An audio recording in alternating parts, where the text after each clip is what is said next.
We all know that feeling, right? That Nerdy. sense that time is just slipping away, never quite enough. Yeah, it feels universal, like you're always chasing the clock. Exactly. So today, we're diving deep into that whole feeling using Oliver Burkeman's 4,000 Weeks, Time Management for Mortals, as our guide. And our main source material for this is actually really interesting. It's a summary from Fermi Manga University, shared by one of you listening. Very visual, very concise. Mm-hmm.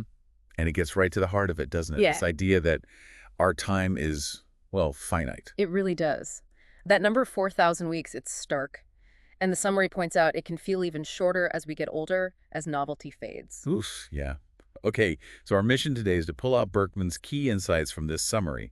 How can we change how we think about time, how we use it to live more meaningfully? And do it in a way that feels engaging, not overwhelming. Because we know you want to get the knowledge without feeling buried. Absolutely. We've tried to boil it down to the most impactful stuff. Expect some perhaps surprising ideas. Definitely. It challenges a lot of common thinking about productivity. Okay, let's jump right in with maybe the most counterintuitive one. This illusion of efficiency. Yeah, this is a big one. Berkman basically argues that our obsession with optimizing every single second, with being hyper-productive, it can actually pull us away from what truly matters. It's like we're trying to cram more and more in. Exactly. And the summary touches on that constant urge we feel to fill any empty space scrolling social media, another Netflix episode, just working nonstop. Right. It's almost like we're scared of a quiet moment, isn't it? Well, yeah. The summary even brings up this idea of reality avoidance. Okay, what's that? It's this notion that we keep ourselves frantically busy sometimes to avoid facing bigger, maybe uncomfortable truths or decisions in our lives. Ah, okay. Like the example they use, someone's saying they want marriage but actively avoiding dating. Precisely. Yeah. That really nails it. Using busyness, even the busyness of consuming information perhaps, to sidestep the harder work of, building a life. And for someone listening who wants to learn deeply but not get swamped, that constant need to consume can actually get in the way of really engaging with things that matter more. That's the paradox, yeah. What might we be avoiding by always trying to optimize and fill every gap? And the consequence, thinking about those 4,000 weeks. The summary suggests we could reach the end or near it with regrets. Regrets about spending precious time on things that didn't really truly fulfill us. Which leads us neatly into the idea of being more intentional. Exactly. Consciously deciding where that limited time goes. Okay, so how do we do that? The next point is about prioritizing. Ruthlessly prioritizing. Sounds intense. It does sound a bit harsh, but the exercise the summary outlines is really powerful. It suggests writing down, say, 25 life goals, things you really want to achieve or experience. 25. Wow, that's quite a list to brainstorm. It is, but the crucial step, the really game-changing part, comes next. Which is? You have to look at that list of 25 and pick only the top 5, the absolute most important ones to you. Just 5 out of 25. Just 5. And here's the ruthless part the summary stresses. You need to focus only on those 5 and deliberately, actively ignore the others for now. Even number 6, even if it seems really appealing. Even number 6, especially number 6, maybe.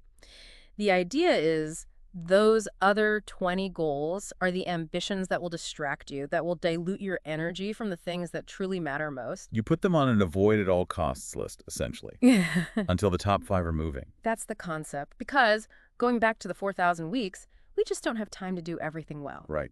Trying to chase too many goals means you spread yourself too thin. You end up making tiny bits of progress on lots of things instead of meaningful progress on the vital few. It fits perfectly with wanting effective time-use depth over breadth. So the takeaway is, figure out your top 5. Really focus there. Everything else has to wait. That's the discipline it calls for. Okay, so we've got our top 5 priorities. How do we actually make time for them? This brings us to time budgeting. Yeah, and the summary uses a great analogy here, the first dibs principle. First dibs, like calling dibs on the front seat. Sort of. Think about financial budgeting. You might put money aside for savings or essential bills first, right? Before you spend on optional things. Yeah, pay yourself first, they say. Exactly. So the first dibs principle for time says you should allocate time to your most important goals, those top 5 first, before your day or week gets filled up with other things. So schedule it in. Don't just hope you'll find time later. Precisely. Because that leftover time, it just doesn't really appear for the big stuff, does it? Oh, it gets eaten up by email or meetings or, doom scrolling. Right. The summary points out that delaying the important tasks just means our time inevitably fills up with less significant activities. The stuff that feels urgent but isn't truly important. And the key point is that time is most abundant now. Yes. If you want to write that book or learn that skill or build that relationship, the time to start allocating even a small slice is right now, not when things calm down. Because things rarely actually calm down in the way we imagine. They just change. So don't wait for leftover time. Give your top priorities the first dibs. It really lands. Okay, so we prioritize, we budget time first. But how much time? The next point feels maybe more achievable. The power of small, consistent actions. Yeah, this one pushes back against the idea that we need these huge heroic efforts, pulling all-nighters or working nonstop for a weekend. Which usually leads to burnout anyway. Totally. So the summary brings in research by psychologist Robert Boyce. He studied writers' habits. And what did he find? He found that the really productive, successful writers weren't the ones doing those intense marathon sessions. They were the ones who worked consistently, in small chunks, almost every day. How small are we talking? Sometimes as little as 10 minutes a day. 10 minutes. And rarely more than, say, 4 hours of focused writing time per day. Wow. 10 minutes. That feels doable. But does it actually add up? That's the key takeaway, the summary highlights. Consistency trumps intensity. It's the slow, steady accumulation of effort that leads to big results over time, not the sporadic bursts. It avoids that cycle of intense effort. Then exhaustion, then avoiding the task altogether. Exactly. And Boyce had this interesting piece of advice mentioned in the summary. Stop working when your planned time is up, even if you're on a roll. Stop. Even if you feel inspired. Why? To preserve your motivation for the next day. If you always stop wanting a little more, you're more likely to come back eagerly. If you drain the tank, you dread starting again. Huh. That's counterintuitive too. Huh? But it makes sense for long-term consistency. Small, regular steps. Less overwhelming. Much less overwhelming. Okay, another big hurdle for many of us. Right. Perfectionism. The summary dives into this too. Oh yeah, big time. It calls perfectionism a major driver of procrastination. Because we're afraid what we do won't be good enough. Exactly. That fear of not meeting some impossibly high standard stops us from even starting. The summary uses the example of feeling your writing isn't good enough to share. And that fear feels amplified today, with social media, instant feedback, potential criticism. Definitely. The summary acknowledges that pressure, but it also makes a really crucial grounding point. Perfect results are literally impossible. Right, like there's no universally acclaimed 100-point movie or perfect meal. Everyone has different tastes. Precisely. So if you wait for the perfect moment or the guarantee of a perfect outcome... You'll be waiting forever. You'll never actually do the thing. Right. So the practical strategy suggested is set limits.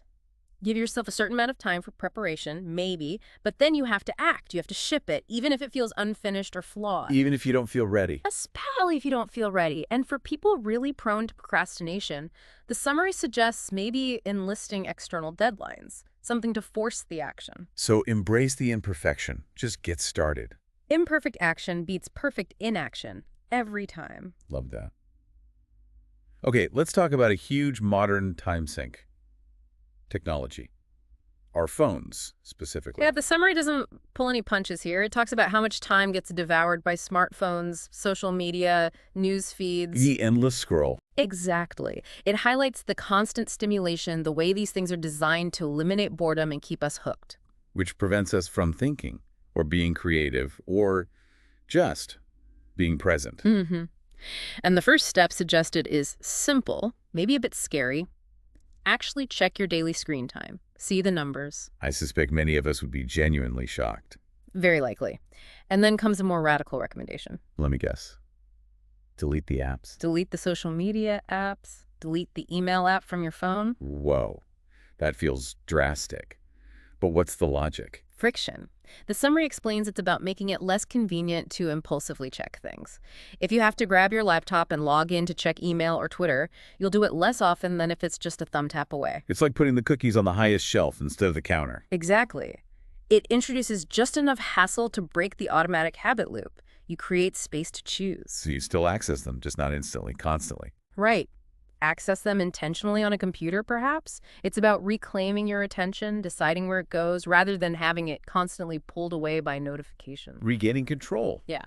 Now, even with the best intentions, We're going to have off days, tasks we don't finish. How do we deal with that inevitable discouragement? This is where the summary introduces a really valuable little technique, focusing on progress, not deficits. Okay, because it's so easy to get caught in that negative loop, Yeah. focusing on everything we didn't get done. Yeah, beating ourselves up over the to-do list items still unchecked, it's really demotivating. So what's the alternative? The done list. It sounds almost laughably simple. A done list. So the opposite of a to-do list. Pretty much. At the end of the day, you just jot down what you did accomplish. And the key is, no matter how small. Like, made coffee, went for a walk. Exactly. Or studied for 15 minutes, sent that one important email, had a difficult conversation, anything you actually did. Huh. So you're actively acknowledging the steps you took, however small. Right. And the psychological impact, the summary explains, comes from looking back at that list. You see concrete evidence of progress, of effort made. It counters that feeling of having achieved nothing. It gives you those little wins, builds momentum. Precisely. It shifts your focus from the gap, from what's lacking, to what's actually happening. It fosters a sense of capability. I like that. Simple, but potentially powerful. Okay, we've covered prioritizing, small steps, imperfection, attention. Now the summary shifts gears a bit, talks about shared time. Yeah, this is important.